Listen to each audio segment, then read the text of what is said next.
자동차 2,300만 대 시대. 우리나라는 현재 국민 2.5명당 자동차를 한 대씩 보유하고 있습니다. 선진국보다 높게 나타난 이러한 수치는 자동차가 현대인의 기호 품목으로 자리 잡고 있다는 것을 의미하는데요. 그만큼 자동차를 구매할 때 사용자의 취향이 반영됩니다. 크기, 디자인, 안전성, 연비 등 고려해야 할 것이 많죠. 그리고 최근 화두가 되고 있는 차량의 조건이 있는데요. 바로 친환경성입니다. 차량 속 내연기관이 없어 배기가스를 배출하지 않고 오직 전기의 힘으로 도로를 달리는 친환경 자동차. 전기 자동차에 대해 우리는 주목할 필요가 있습니다.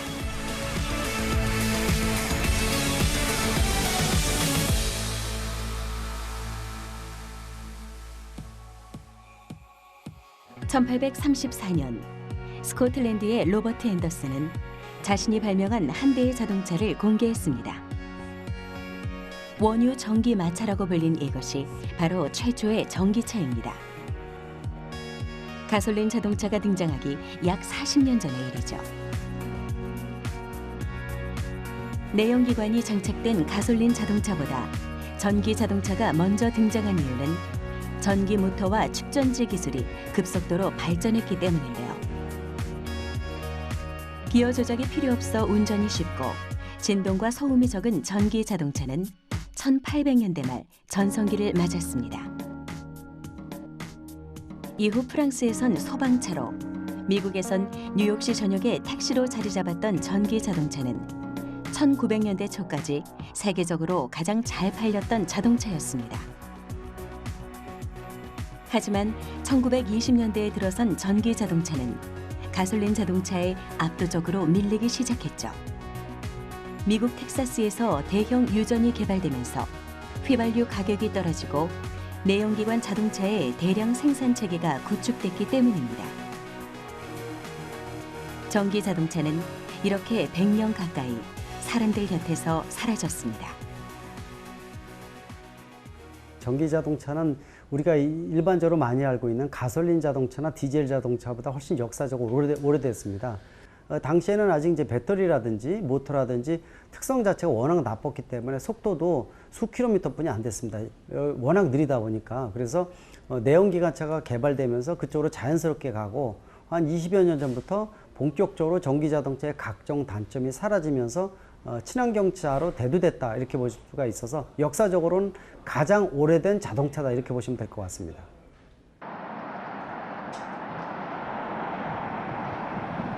(1990년대) 세계 각국에선 대기오염의 심각성이 대두되면서 탄소 배출과 차량의 연비 규제에 나서기 시작했습니다.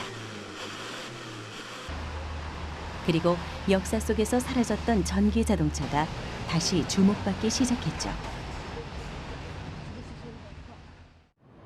미국의 테슬라와 제너럴 모터스가 전기 자동차 개발에 앞장서기 시작한 후 각국의 자동차 제조사들 또한 전기차 경쟁에 합류하고 있는데요.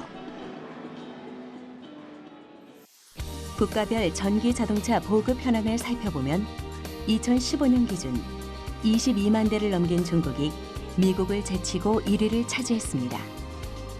우리나라의 경우 약 6천 대로 집계됐는데요.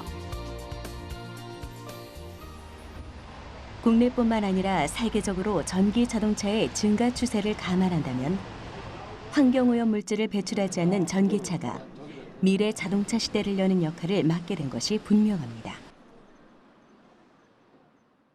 전 세계에 소모되는 자동차의 양은 작년만 하더라도 9,500만 대 정도가 됩니다. 그중에서 전기차는 110만 대 수준뿐이 안 됩니다. 아직 전이부대죠. 퍼센테이지가 워낙 적죠. 그러나 선진국을 중심으로 해서 주도적으로 앞으로는 이 환경 문제가 대두되면서 그 책임을 갖고 있는 자동차 분야가 친환경으로 갈 수밖에 없습니다. 이 과정은 가속화될 것으로 보고 있고요. 그런 측면에서 보면은 주도권을 쥐고 있는 나라가 앞으로 이 먹거리도 확보한다는 거죠. 특히 우리나라는 이 경제 양대 축 중에 한 가지가 바로 자동차이기 때문에 미래형 자동차 당연히 포기할 수는 없습니다.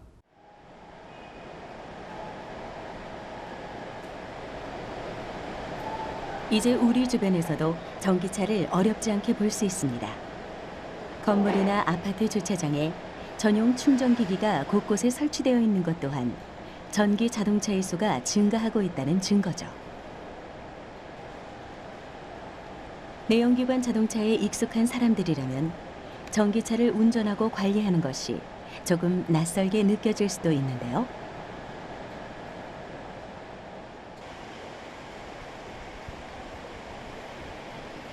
일단 전기 자동차에 탑승해 보겠습니다.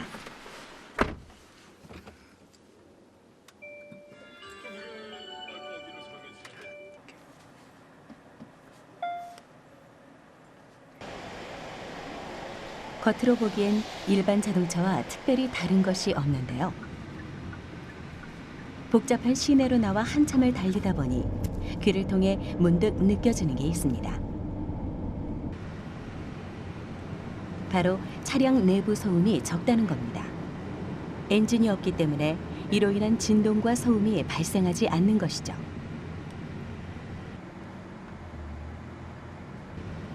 도심 주행은 신호등이나 정체 구간이 많아 감속을 해야 할 경우가 많은데요. 전기 자동차는 이때 배터리 충전이 된다고 합니다. 가속 페달을 이제 밟다가 도심 시내에서 저속 구간에 가속 페달을 이제 발에서 띄게 되면은 이제 모터가 역회전하게 되면서 이제 그 역회전하는 원리가 발전기처럼 작동하게 돼서 전기 에너지를 발생하게 됩니다.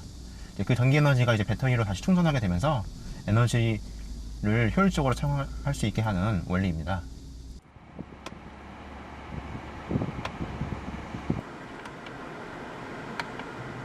감속을 할 때 전기 모터가 발전기로 전환돼 배터리가 충전되는 기능. 전기차의 특징인 회생 제동 시스템인데요. 차량의 속도를 줄이는 일이 곧 배터리 충전으로 이루어지는 회생 제동 시스템은 고속도로보다 시내 주행에서 효과를 얻을 수 있습니다. 가솔린 차량과는 반대로 연비 효율을 높이는 셈이죠.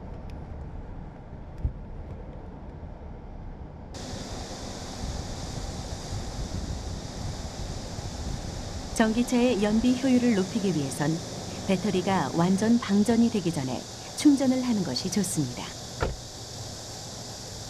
차량을 주차한 후 충전구를 엽니다.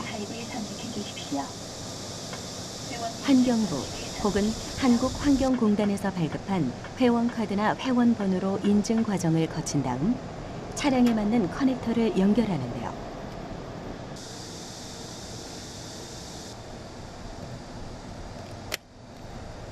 딸깍하는 소리가 날 때까지 커넥터를 꽂은 후 충전기의 시작 버튼을 누르면 충전이 시작됩니다.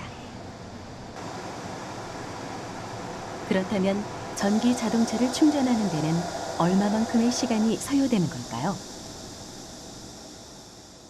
급속 충전과 완속 충전의 가장 큰 차이는 충전 시간인데요. 급속 충전과 완전 방전 상태에서 80%까지 충전하는 데는 30분, 완속 충전에서 완전 방전 상태에서 100%까지 충전하는 데는 5시간이 소요됩니다. 급속은 배터리 성능 저하 방지를 위해서 80%까지만 충전됩니다. 공공기관이나 고속도로 휴게소 등에 설치된 건 급속 충전기입니다. 급속 충전 시 사용요금은 100km당 약 2,700원으로 고용량의 전력을 단시간에 공급하기 위해 50kW급 용량의 충전기를 사용하죠. 충전을 하는 동안 충전기를 찬찬히 살펴봤습니다. 충전기에 연결된 커넥터들이 시선을 끌었는데요. 단면 구조가 조금씩 다른 커넥터들. 현재 우리나라는 DC 콤보, DC 차데모, 그리고 AC 삼상 이렇게 3가지 방식의 커넥터를 사용하고 있습니다. 차량 제조사별로 서로 다른 충전 방법을 적용하고 있기 때문인데요. 자신이 소유한 차량의 충전 방식에 맞는 커넥터를 사용하면 됩니다. 3가지 타입이 이제 AC 삼상 방식, 차데모 방식, DC 콤보 방식이라고 얘기를 해요. 자동차의 메이커마다 조금씩 틀리고요. 중국은 또 시장의 전체의 과반을 차지하니까 우리는 우리 따라와 해가지고 또 따로 만들었어요. 그 네 가지 방식이라고 보시면 되는데 특히 우리나라는 시장도 좁고 아직 힘이 좀 약하죠. 그러다 보니까 충전 타입을 세 가지를 다 도입할 수밖에 없고 또 수출할 때도 이 여러 가지 고민을 하죠. 그런 측면에서 좀 표준화가 되기 위해서는 시간이 좀 더 필요하다 이렇게 볼 수가 있습니다.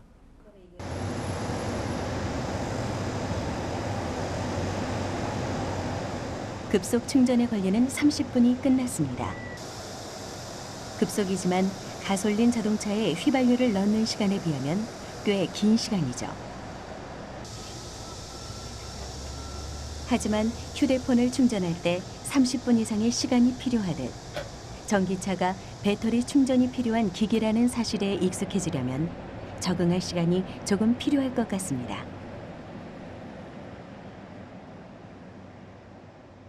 전기차를 오래 사용하시기 위해서는 배터리 관리가 필수적인데요. 배터리 수명에 악영향을 끼치는 완전 방전, 완전 충전 상태는 피하시는 것이 좋습니다. 배터리에 무리가 가지 않도록 한 달에 한 번은 완속 충전을 해주시는 것이 좋습니다. 우리는 지금 친환경 자동차의 대표 주자, 전기차에 대해 알아보고 있습니다. 도로 위를 달릴 때 차량 내 소음과 진동이 거의 없으며 브레이크를 밟을 때마다 모터가 발전기가 되어 전기를 충전하고 급속 충전기에는 차량마다 다른 커넥터가 3가지나 있다는 사실. 충전 시간이 오래 걸리고 충전소와 같은 전기차 인프라가 아직까지 많이 부족한 게 사실이지만 전기차의 가장 큰 특징은 배기가스를 배출하지 않는다는 겁니다. 환경을 오염시키지 않는 자동차.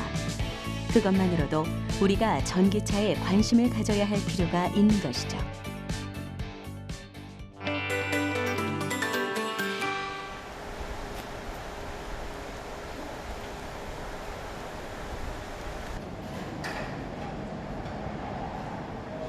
전기 자동차의 내부는 어떤 구조로 이루어져 있을까요?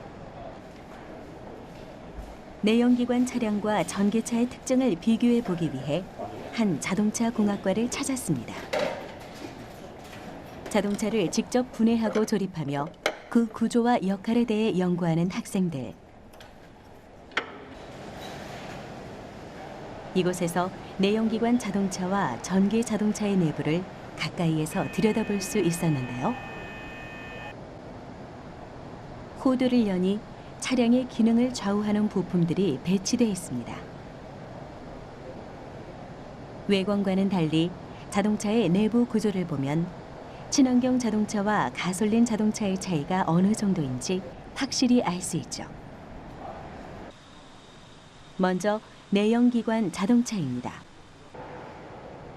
엔진과 변속기를 비롯해 크고 작은 핵심 부품들과 연결기기들이 빼곡히 들어차 있는데요.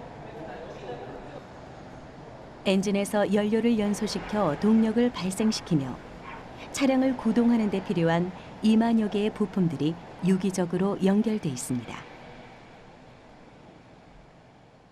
지금 보시는 자동차는 우리에게 친숙한 그 내연기관 자동차입니다. 아시겠지만은 그 내연기관 자동차는 이 엔진을 중심으로 그 엔진에 공기를 공급하는 그 공기 공급 장치, 그다음 저 안쪽으로는 또 연료 공급 장치가 있어요. 그래서 기본적으로 내연기관이 중심이 되는 그런 형태의 자동차가 되겠습니다. 중요한 구조적 특징은 사실 차량 쪽에서는 내연기관 자동차나 전기 자동차나 비슷해요. 그러나 구동 에너지를 전달하는 구동계 부분이 가장 큰 차이죠. 내연기관 자동차의 핵심은 엔진입니다. 이곳에서 화석연료의 연소가 이루어지며 이때 발생한 열 에너지가 기계적 에너지로 변환됩니다. 이 외에도 변속기, 연료 탱크, 배기구, 그리고 엔진에 열을 식혀주는 라디에이터 그릴 등이 있죠. 이번엔 전기 자동차의 내부를 살펴보겠습니다. 내연기관 자동차와 비교해 빈 공간이 곳곳에 있는 것을 볼 수 있는데요. 한 조사에 따르면 전기차에 사용되는 부품이 일반 차량의 부품보다 1만여 개가 적다고 합니다. 무엇보다 전기차의 구조에선 엔진과 변속기 대신 배터리와 모터가 위치해 있는 것이 특징이라고 할 수 있죠. 여기에 보면 전기 모터에 전기를 공급하는 제어 장치가 있고요. 이 아랫부분에 전기 모터가 들어 있습니다. 그 크기를 비교한다면 사실 더 작지요. 그리고 휘발유 자동차의 경우 연료를 공급하는 연료 계통의 라인들이 설치가 되고요. 뒤쪽에 커다란 연료 탱크가 있게 됩니다. 전기 자동차의 경우는 우리가 알고 있듯이 커다란 크기의 배터리가 차량의 트렁크 밑부분 또는 차량의 바닥 부분에 일부 장착되게 됩니다. 전기 자동차의 연료가 전기인 만큼 가장 많은 공간을 차지하는 부품이 바로 배터리입니다. 전기 모터와 감속기는 전기차의 구동부에 동력을 제공하죠. 이외에도 직류 전기를 교류로 변환하는 인버터와 컨버터 등의 모듈이 전기차인 배치돼 있습니다. 엔진이 없다는 건 열이 발생하지 않는다는 걸 의미합니다. 따라서 열을 식혀주는 라디에이터 그릴이나 냉각수가 필요 없죠. 엔진 오일의 역할도 사라졌습니다. 이번엔 트렁크 쪽을 살펴볼까요? 뭔가 있어야 할 게 없는 느낌인데요. 배기구가 없습니다. 이것이 친환경 차량의 증거인 것이죠. 내연기관 자동차의 배기가스 속에는 대기를 오염시키는 이산화탄소와 질소 산화물 등이 포함되어 있습니다. 최근 세계 각국에선 자동차 배기가스로 인해 발생하는 환경 문제와 기후 변화에 대한 대안책으로 내연기관 차량에 대한 규제를 논의하고 있습니다. 특히 노르웨이는 2025년부터 내연기관 차량 판매를 금지하는 법안에 합의했으며 네덜란드, 독일, 인도는 2030년, 영국과 프랑스는 2040년부터 내연기관 자동차의 판매 금지 정책 추진 계획을 밝혔습니다. 친환경 자동차의 사용은 일부 국가만의 일이 아니라 가까운 미래에 우리도 의무적으로 실천해야 할 일인지도 모르죠. 하지만 전기 자동차의 상용화 앞에 놓인 한계 역시 존재하는데요. 바로 배터리의 성능과 비용입니다. 사실은 가격 문제예요. 현재 전기 자동차가 가지고 있는 문제 중 가장 큰 것은 가격입니다. 배터리 가격이 우리가 쉽게 구매할 수 있을 만큼 낮은 가격으로 되어 있진 않아요. 예를 들어 정부의 보조금이 지원되지 않는 상황이라면 내연기관에 비해서 약 2천만 원 정도 더 고가가 되죠. 이러한 배터리의 가격이 대량 생산이라든가 기술 혁신을 통해서 좀 더 낮은 가격대로 형성된다면 굉장히 빠른 속도로 확산될 것으로 믿고 있습니다. 전기차의 배터리는 차체 무게의 절반가량을 차지할 정도로 많이 배치되어 있습니다. 내연기관과 연료 탱크가 없기 때문에 배터리의 위치에 따라 차량 내부 공간을 효율적으로 구성할 수 있다는 장점이 있지만 배터리의 수량과 성능은 차량 가격과 밀접한 관련이 있습니다. 전기차 원가 구성 요소를 살펴보면 배터리가 40에서 50%를 차지하고 있는 것을 알 수 있는데요. 배터리 가격을 낮춘다면 전기 자동차의 원가를 대폭 줄일 수 있는 것이죠. 현재 전기 자동차의 가격이 동일 규격 가솔린 자동차와 비교해 2배에서 3배가량 비싼 것도 이와 같은 이유가 숨어 있는 건데요. 전기 자동차의 배터리 가격은 낮추면서 차량의 힘과 주행 거리를 높이는 방법은 배터리의 성능을 향상시키는 데 있습니다. 1회 충전 시 주행 거리의 한계를 넘는 것 또한 배터리에 달려 있는 것이죠. 전기 자동차 배터리의 성능을 높이기 위한 연구는 지금도 계속되고 있습니다. 배터리의 충방전 수명, 저장 수명, 그리고 안전성을 확보하기 위한 노력들.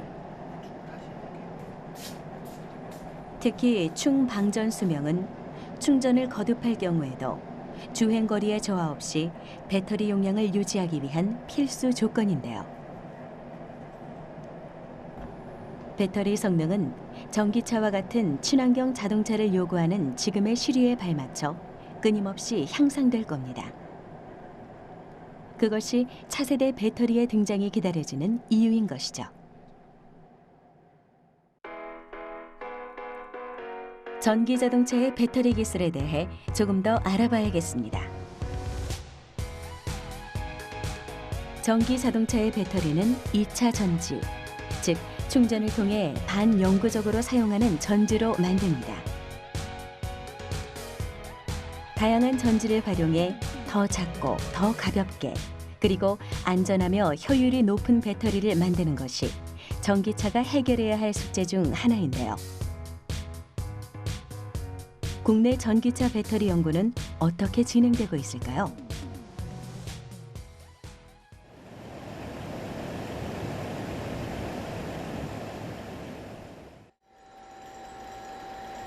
전기차 배터리 연구에 한창인 한 연구실을 찾았습니다. 조그마한 재료들을 겹겹이 쌓아 올리며 실험용 전지를 만드는데요. 연구원의 손끝에서 점점 모형을 갖춰가는 건 전고체 전지입니다. 리튬이온 배터리의 뒤를 이어 차세대 전지로 주목받고 있는 전지이죠. 사람으로 치자면은 배터리가 심장 역할, 오장육부 역할을 한다고 보시면 됩니다. 기존의 내연기관 자동차에서는 엔진에서 이제 연료를 공급받아서 걔네가 출력을 내는 형태가 됐었는데 전기 자동차로 가게 되면 배터리에서 전기를 공급을 해서 모터를 돌리는 형태가 되거든요. 그래서 연료를 가득 담는 역할도 하고 거기에서 그만 전기를 얼만큼 빨리 내보내야 출력이나 이런 데 다 관련된 게 배터리입니다. 그래서 배터리 기술이 자동차의 성능을 크게 좌우하는 그런 역할을 할 수 있다고 보시면 됩니다. 전고체 전지를 알아보기 전에 먼저 리튬이온 배터리에 대해 알아볼 필요가 있습니다. 리튬이온 배터리는 크게 양극과 음극, 두 극의 접촉을 차단하는 분리막, 그리고 전자의 이동을 돕는 전해액으로 이루어져 있는데요. 전자의 이동으로 전기가 충전되고 방전되죠. 전고체 전지의 경우 크게 복합 양극과 전해질로 구성되어 있습니다. 리튬이온 배터리와 가장 큰 차이점은 전해질이 고체로 된 전지라는 겁니다. 전고체 전지를 이루는 성분들은 불이 잘 붙지 않는 성질이 있습니다. 때문에 화재의 위험이 있는 리튬이온 배터리의 단점을 보완해 줄 수 있는 건데요. 전고체 전지가 전기차 배터리에 사용된다면 탑승자의 안전과 직결된 전기차 배터리의 안정성을 높여줄 수 있다는 것이죠. 리튬이온 전지를 안전하게 만들기 위해서 다양한 시도가 이루어지고 있고 그 중에 한 가지가 전해액을 그 난연성으로 만들기 위한 불이 잘 안 붙는 성질을 가지게끔 하는 그런 연구를 많이 진행을 하고 있습니다. 전고체 전지라는 것은 그러한 전해액 부분을 액체를 사용을 하지 않고 고체를 사용하는 세라믹 소재를 사용하는 그런 전지입니다. 가장 핵심이라고 하려면 전해질 소재가 되겠죠. 고체 전해질을 이루는 고체 전해질 소재가 될 텐데요. 그러한 소재들에는 다양한 소재들이 지금 연구가 진행이 되고 있습니다. 고체 전해질은 지르코니아 구슬과 고체 전해질 소재를 함께 넣어 갈아 고운 가루로 만든 후 프레스로 압축시켜 만드는데요. 우리는 여기서 고체 전해질의 소재에 주목할 필요가 있습니다. 고체 전해질은 그 특성상 액체 전해질보다 이온 전도도가 낮습니다. 배터리의 충전 효율이 낮다는 말인데요. 그 단점을 보완하기 위해 사용하는 소재가 바로 황화물입니다. 고체 전해질 소재 후보군 중에서도 이온 전도도가 약 10배가량 높다고 알려진 소재이죠. 네, 황화물 같은 경우에는 첫 번째로 다른 고체 전해질에 비해서 리튬이온을 전도할 수 있는 전도도가 가장 높다고 알려져 있고, 그리고 전고체 전지를 제작할 때 이렇게 압축 프레스를 하게 되는데, 프레스 성형을 할 수 있는 물질로 황화물이 가장 널리 알려져 있고, 프레스를 하게 되더라도 이렇게 황화물 같은 경우에는 어느 정도 연성을 가지고 있기 때문에 잘 이렇게 입자끼리 잘 붙어 있는 특성이 있습니다. 예. 하지만 황화물 고체 전해질이 아무리 좋은 전도도를 가졌다 하더라도 액체 전해질에 비해 이온 전도도가 매우 낮은데요. 그럼에도 전고체 전지가 필요한 이유는 배터리의 안전성에 있습니다.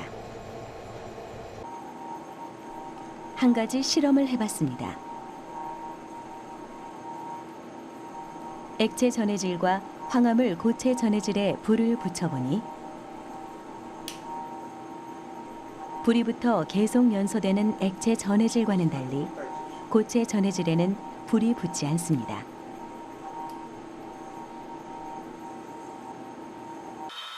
전고체 전지는 구성 소재들의 내열성이 높아 화재나 폭발 위험을 낮출 수 있다는 겁니다.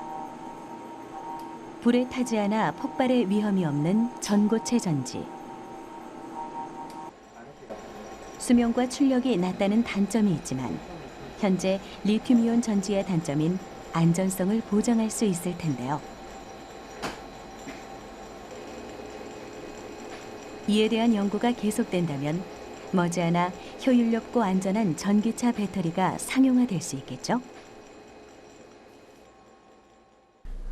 전고체 전지는 상용화가 됐다고 가정을 하면 가장 먼저 사용이 될 때는 전기 자동차인 것 같습니다. 자동차의 안정성을 획기적으로 향상을 시킬 수가 있고요. 그래서 자동차에 많이 사용이 되겠지만 그 응용처는 거기에 한정되지는 않을 거고요. 뭐 과거에 이제 일반 소비자들이 약간 불안감을 느끼셨던 핸드폰이 이제 불이 붙거나 하는 그런 일들이 있었는데, 전고체 전지가 상용화되면 그런 일들이 없어지겠죠.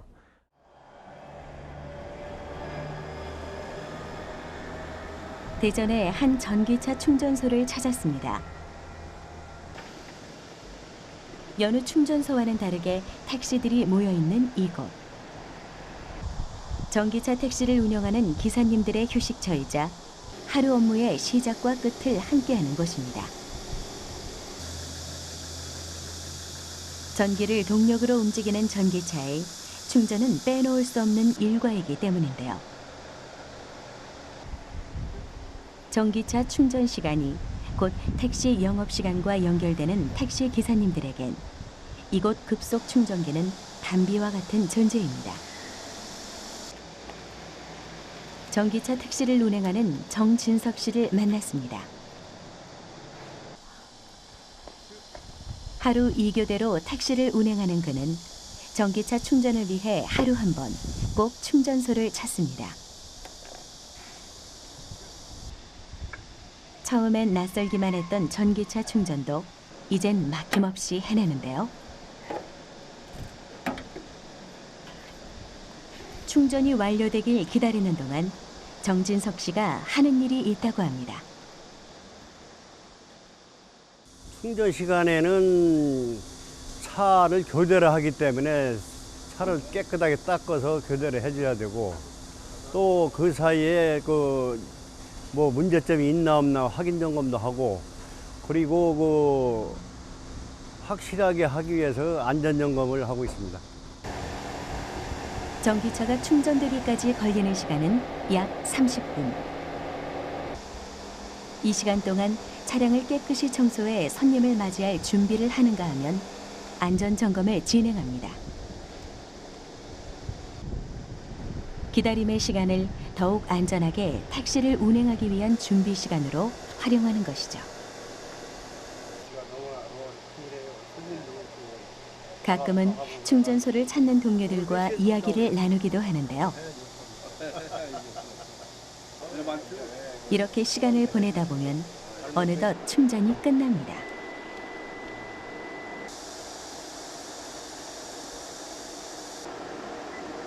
이번엔 800원의 충전 비용이 나왔습니다. 전기차의 급속 충전은 배터리 용량의 80%. 처음 배터리가 70%가량 남아있었던 것을 감안하더라도 얼마나 저렴하게 충전을 할 수 있는지 짐작할 수 있는데요. 전기차 택시의 또 다른 장점은 무엇이 있을지 정진석 씨를 따라가 보겠습니다.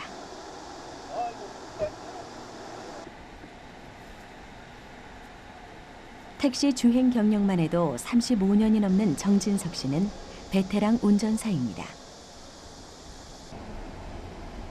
전기차 택시를 운행한 지는 이제 한 달째 접어들었는데요. 기어 대신 자리한 버튼과 엑셀 페달에서 발을 떼면 자동으로 충전되는 전기차의 스마트함에 점점 익숙해져 가고 있습니다.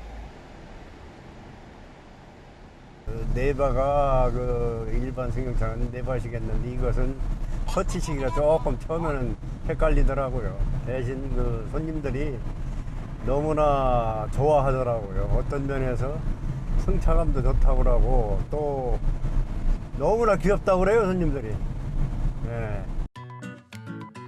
정진석 씨는 운전을 업으로 삼는 만큼 내연 기관차부터 하이브리드카까지 다양한 차를 운전하며 그 차이점을 온몸으로 경험했는데요. 시동이 빨리 걸리고 승차감이 편안하다는 면에서 전기차에 대한 만족도가 높아졌다고 합니다. LPG 같은 경우는 연소 기관의 엔진에 분사하는 연료 저기가 있기 때문에 출발이라든가 모든 게 늦는데요. 이것은 전기이기 때문에 그런 걸 거치지 않고 막바로 그냥 출발하기 때문에 굉장히 탄력을 쉽게 받고 굉장히 빠릅니다, 이게. 그리고 운전하기가 편해요. 왜냐하면 소음 공해가 없고 또 진동이 없어서 그만큼 피로도가 일반 LPG 차량보다 좀 덜합니다. 훨씬. 또한 하루 평균 200에서 250km 정도 택시를 운행하기 때문에 연료비를 생각하지 않을 수 없는데요. 전기 자동차의 저렴한 연료비는 택시 운행에 있어 가장 큰 장점이 됩니다. LPG로 말하면 주유량이 250km를 뛰었을 때는 5, 6 에어컨을 떼기 때문에 한 10에서 한 4, 5리터이 더 들어갑니다. 그래서 그것은 그렇게 들어가서 총 금액으로 말하면 한 27,000에서 30,000원 선 되고요. 그리고 이제 요것은 같은 대비로 볼 때 전기차는 5,000원 미만입니다. 다시 말해 LPG를 약 23,000원어치를 충전했을 때 250km 정도 주행했다면 전기차는 12,000원어치 충전으로 같은 거리를 갈 수 있습니다. 여기에 환경부 할인 등 각종 혜택이 더해져 기사님이 내는 금액은 약 3,000원이 되는 겁니다. 같은 거리를 훨씬 저렴하게 갈 수 있다는 거죠. 하지만 전기차의 경우 가격이 저렴한 것은 좋지만 충전소를 찾아다녀야 한다는 아쉬움이 있다는데요. 여기서 우리는 전기차 충전소 인프라에 대해 살펴볼 필요가 있습니다. 현재 전국의 전기차 충전소를 살펴보면 환경부와 한국전력공사의 주도로 설치된 공공충전시설이 대다수를 차지하며 전기자동차 선도도시로 지정된 제주도를 비롯해 서울, 경기와 같은 대도시에 집중돼 있습니다. 전국적으로 전기차 보급이 급증하고 있는 현재 상황을 고려해보면 지방의 충전시설 인프라 구축이 필요한 상황인데요. 이곳 대전은 지자체의 협약을 통해 민간이 주도하는 충전 사업이 하나둘 활기를 띠기 시작했습니다. 민간 주도 충전소는 산업통상자원부의 등록 면허를 취득한 후 충전 서비스 제공이 가능한데요. 차량의 유입에 따라 충전량이 차이나는 만큼 시간대별로 충전량을 체크하며 운영에 힘쓰고 있습니다. 그 전기 자동차 같은 경우에는 지금 전기세가 다거든요. 그렇다 보니까 전기세에 대한 부분을 할인받거나 좀 세금을 감면받는 혜택으로도 충분히 그 요금에서는 가능한 사업이고, 또 하나는 지금 현재 그 173.8원으로 그 환경부가 그 기준점을 고시해 놓은 상태입니다. 그래서 저희는 그 기준점을 기준으로 해서 금액을 조정하기 때문에 아무래도 유류 비용으로 따지자면은 거의 예를 들어서 LPG랑 비교를 한다면 한 7분의 1 값, 8분의 1 값 정도는 충분히 가능한 부분입니다. 충전소 한켠에는 높은 전주가 유독 시선을 사로잡는데요. 충전기 설치를 위해선 전력 공급 설비를 갖춰야 합니다. 때문에 500kW급의 고압이 들어오는 만큼 변압기를 설치해 안전에 유의하고 있죠. 공공충전 시설의 확장은 전기차 인프라의 확장을 불러왔지만 한편으론 운영 관리 문제가 불거졌는데요. 정부 지자체의 민간 기업 시장 참여 유도는 더욱 체계적이고 직접적인 운영과 함께 지방의 전기차 인프라 확산에 기여할 것으로 기대하고 있습니다.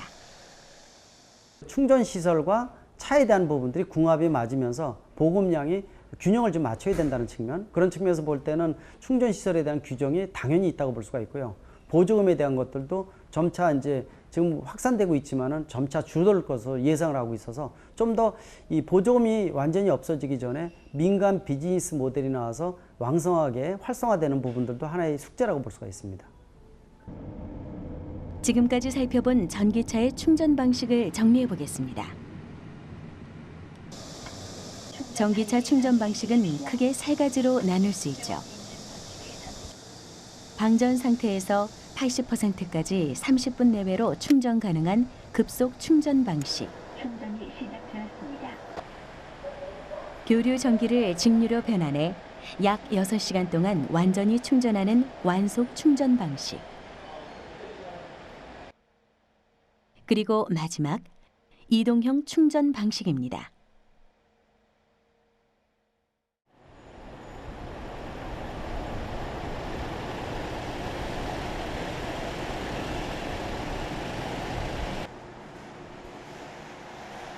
이동형 충전 방식은 말 그대로 이동형 충전기를 사용해 충전하는 것을 말합니다. 전기차에 충전이 필요할 때 운전자는 차에 탑재된 내비게이션에서 인근에 위치한 전기차 충전 시설을 확인하거나 환경부 홈페이지에서 인근 충전 시설을 검색할 수 있는데요. 간혹 충전 시설에 갈 수 없는 상황이 발생할 수 있죠. 이때 도움을 줄 수 있는 것이 바로 이동형 충전 방식입니다. 220V의 콘센트에 충전기를 연결해 간편하게 충전할 수 있는 장점이 있는데요. 식별 장치가 있어 충전자에게 전기 요금을 보고하기 때문에 전기 도난 사용을 방지할 수 있습니다. 전기차 충전이 나오기 전에는 그 전기를 쓰는 거에 있어서 자기 밀폐된 공간, 우리 집 안, 우리 회사 안 이렇게만 사용하다가 전기차 충전은 주차장에서 사용하다 보니까 주차장이 어느 개인이 공간이 아닌 경우도 굉장히 많고 아파트 지하주차장 같은 어떤 공용의 공간이 되거든요.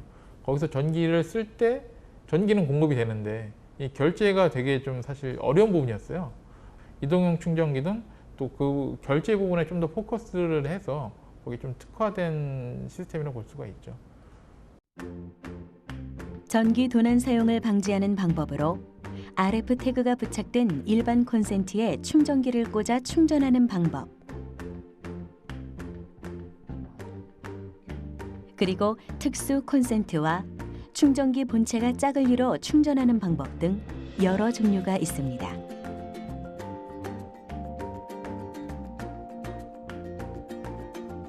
특수 콘센트를 사용하는 이동형 충전기의 핵심은 잠금 장치를 해둔 콘센트와 충전기 본체 속에서 사용자 식별을 돕는 유심칩인데요. 아파트나 공동주택처럼 여러 세대가 생활하는 곳에서 전기 자동차를 충전하는데 용이하게 사용할 수 있습니다.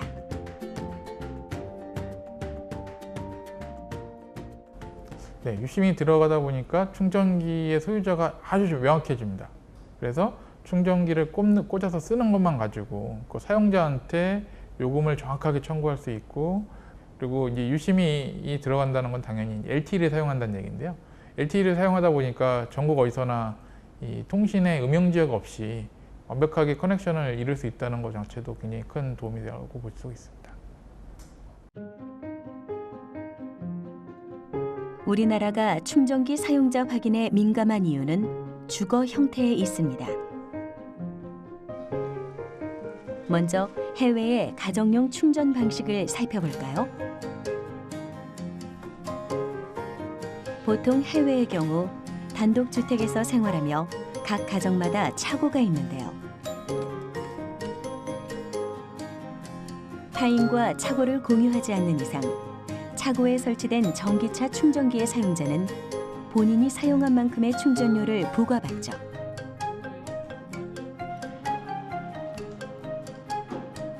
하지만 우리나라의 경우 주로 아파트에서 생활을 하기 때문에 다수의 사람이 한 주차 공간을 사용할 수밖에 없는데요.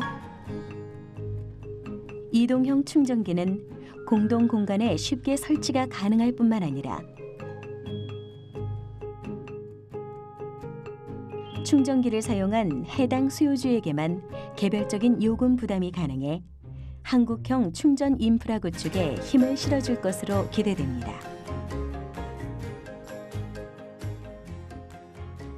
우리나라는 주택의 굉장히 큰 부분을 형성하고 있는 게 집합 건물입니다. 아파트죠, 아파트. 아파트의 경우에 그 충전기를 설치하기가 그렇게 용이하지 않습니다. 왜냐하면 전체 주민의 주차 공간이 한정되어 있기 때문에 그 주차 공간의 부족 부분은 사실은 신축되는 아파트들의 경우 법적으로 주차 공간을 확보하는 것이 정해져 있기 때문에 앞으로는 거의 문제가 되지 않을 거라고 생각하고 있어요. 편안하고 공해가 적은 환경 친화적인 차. 전기 자동차는 사람의 발이 되어주는 교통수단인 만큼 주행 거리가 보장되어야 합니다. 때문에 전기차 충전시설 인프라 구축과 효율 높은 배터리 개발의 필요성은 끊임없이 이야기되고 있는데요.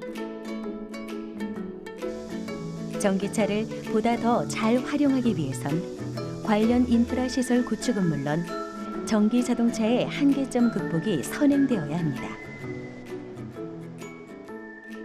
그러나 지금 지난 3, 4년 동안 사용하면서 충전기가 어떤 식으로 이용되고 있구나 하는 이런 통계적인 결과가 선진국이라든가 국내의 경우 제주도의 시범사업 등을 통해서 좋은 자료들이 모아지고 있습니다. 그 자료를 바탕으로 아주 가장 최적화된 충전 인프라의 구축이 가능할 것으로 보고 있습니다. 친환경차, 전기차 같은 거는 퍼스트 무버, 선두 주자가 돼야 된다는 거죠. 그런 측면에서 좀 더 정부에서 이 R&D 비용, 연구 개발 비용, 또 충전기에 대한 시스템, 주도권에 대한 부분들, 또 다른 나라보다 앞서가는 전기차, 주행거리라든지 또 수명이라든지 이런 부분들은 함께 노력해서 좀 더 주도할 수 있는 모델이 나왔으면 하는 생각이 듭니다. 약 120년 전 한 시대를 장식했던 전기 자동차가 다시 한번 우리 앞에 모습을 드러내고 있습니다. 환경오염이 심해질수록 화석연료가 고갈될수록 전기차의 존재감은 더욱 커질 텐데요. 그 존재는 많은 이들의 관심의 대상이 되었고 어느덧 우리 일상 속에 자연스럽게 녹아들고 있습니다. 우리가 이미 전기차 시대에 편승했다는 사실. 친환경 자동차는 곧 선택이 아닌 필수가 될 것입니다.